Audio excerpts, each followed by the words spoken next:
is, I know seamless glass is super most preferred with people because they don't really like how this looks. They feel like it looks kind of cheapy. But I would like to know your vote on this black portion. I kind of feel like this bathroom actually looks luxurious. I love that they took the tile all the way up, and the fact that it has kind of like a step down into the shower.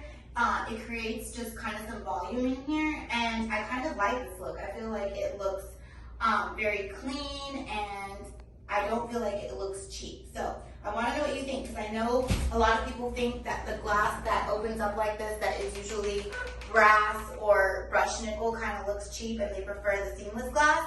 But here they've done it in black, and I kind of think it looks really good with the black hardware and the mixture of the metals and the black in here. And again, they took the tile all the way up. So I want to get your opinion on this, and I think that this is a great alternative. I know that they do sell at Home Depot for those that do have the brass already. They have like the paint that you can paint over metal, and you can actually get back black paint and paint it and kind of transform your restroom to possibly look somewhat like this very inexpensively without having to replace your glass. So I want to know what you guys think.